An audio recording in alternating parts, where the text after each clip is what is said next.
சமையல் இவருடைய வியூவர்ஸ் எல்லாருக்கும் வணக்கம். இன்றைக்கி நம்ம வீடியோவில் பூண்டு குழம்பு எப்படி பண்ணுறதுன்னு பார்க்க போகிறோம். தேவையான பொருட்கள் 2 பெரிய வெங்காயம் நீளமாக கட் பண்ணி வச்சுருக்கிறேன். 2 வெங்காயம் எடுத்துக்கிட்டால் 4 தக்காளி குட்டியாக கட் பண்ணி வச்சுருக்கிறேன். தாளிப்புக்கு ஒரு வெங்காயம், ஒரு 20 பல் பூண்டு தோல் உரித்து எடுத்து வச்சுருக்கிறேன். 2 கொத்து கருவேப்பிலையில், ஒரு 10 வெந்தயம், 1 ஸ்பூன் கடுகு உளுந்தம் பருப்பு, 1 ஸ்பூன் ஜீரகம், உப்பு தேவையான அளவு, 2 ஸ்பூன் மல்லி, ஒரு 1.5 ஸ்பூன் காரத்துக்கு மிளகாத்தூள், ஒரு 1/4 ஸ்பூன் மஞ்சள் தூள், ஒரு பெரிய எலுமிச்சம்பழம் சைஸ் அளவு புளியை தண்ணியில் ஊற வச்சு வச்சுருக்கிறேன். கேஸ் ஆன் பண்ணி ஒரு கடாயை அடுப்பில் வச்சுருக்கிறேன். இப்போது நம்ம இந்த வெங்காயத்தையும் தக்காளியையும் நல்லா வதக்கிட்டு பேஸ்ட்டை எடுத்துக்கலாம். ஒரு ஸ்பூன் ஆயில் விட்டுக்கிறேன். நம்ம கட் பண்ணி எடுத்து வச்சுருக்கிற வெங்காயத்தை இதில் சேர்த்துடலாம். இந்த லைட்டாக கலந்து விட்டுட்டு கொஞ்சமாக உப்பு சேர்த்துக்கலாம். உப்பு சேர்க்கும்போது வெங்காயம் சீக்கிரமாக வதங்கிடும். வெங்காயம் ஓரளவு வதங்கிருச்சு. இந்த ஸ்டேஜில் நம்ம எடுத்து வச்சுருக்கிற தக்காளி எல்லாத்தையும் சேர்த்துடலாம்.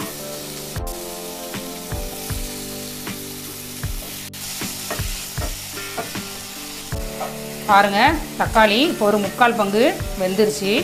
இந்த ஸ்டேஜில் ஒரு கொத்து கருவேப்பிலை இலையை சேர்த்துக்கலாம். நல்லா கலந்து விட்டுட்டு நல்லா ஃபைன் பேஸ்ட் ஆகிற அளவுக்கு நல்லா வதக்கி எடுத்துக்கலாம். இந்த மாதிரி அழுத்தி அழுத்தி விடுங்க, அப்போ தான் தக்காளி நல்லா குக் ஆகும். பாருங்கள், தக்காளி நல்லா மசிஞ்சு வெந்துருச்சு. இப்போ நம்ம ஸ்டவ் ஆஃப் பண்ணிவிட்டு இதை நல்லா ஆற வச்சு ஒரு மிக்ஸி ஜாருக்கு மாற்றி அரைச்சி எடுத்துகிட்டு வந்துடலாம். தக்காளி வெங்காயத்தை நல்லா பேஸ்ட்டாக அரைச்சி எடுத்துகிட்டு வந்தாச்சு.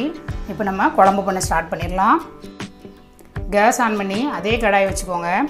இப்போது ஒரு 2லேருந்து 3 ஸ்பூன் போல் எண்ணெய் விட்டுக்கலாம்.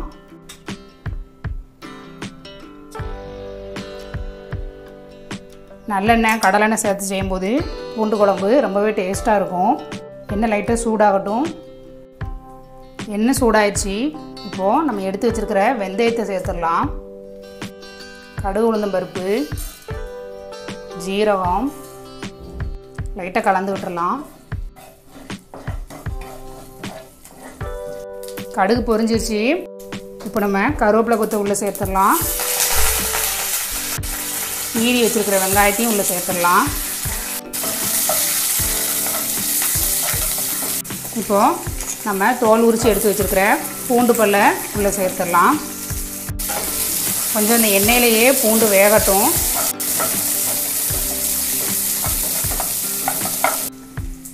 ஒரு 2 நிமிஷம் போல் இந்த பூண்டை நல்லா வதக்கியாச்சு. இப்போது நம்ம எடுத்து வச்சுருக்கிற மசாலாவை உள்ளே சேர்த்துடலாம்.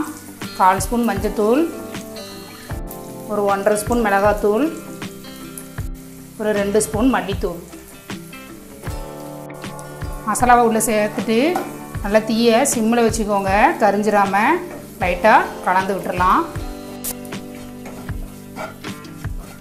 நம்ம அரைச்சி எடுத்துகிட்டு வந்திருக்கிற தக்காளி வெங்காயம் பேஸ்ட்டை உள்ளே சேர்த்துடலாம். இப்போது இதை நல்லா பூண்டு கூட மிக்ஸ் பண்ணி விட்டுடலாம். இப்போது இதை ஒரு மூடி போட்டு ஒரு 3 நிமிஷம் போல் சிம்மில் வச்சிடலாம். அந்த எண்ணெய்லாம் பிரிஞ்சு லைட்டாக வெளியில் வர ஆரம்பிக்கும், அது வரை வச்சிடலாம்.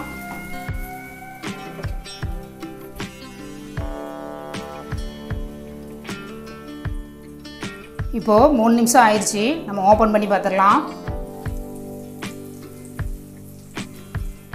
பாருங்கள், இந்த ஓரத்துலலாம் எண்ணெய் வெளியில் வர ஆரம்பிச்சிருக்கு.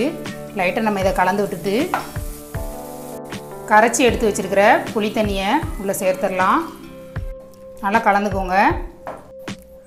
குழம்புக்கு தேவையான அளவு உப்பு சேர்த்துடலாம். இப்போது குழம்புக்கு தேவையான அளவு தண்ணி சேர்த்துக்கலாம். நான் ஒரு 2 டம்ளர் போல் சேர்த்துக்கிறேன். அவ்வளோதான். இதை ஒரு மூடி போட்டு ஒரு 10 நிமிஷம் போல் சிம்மில் வச்சு நல்லா கொதிக்க வச்சு ஆஃப் பண்ணிடலாம். 10 நிமிஷம் ஆயிடுச்சு. இப்போ நம்ம குழம்பு ஓப்பன் பண்ணி பார்த்துடலாம்.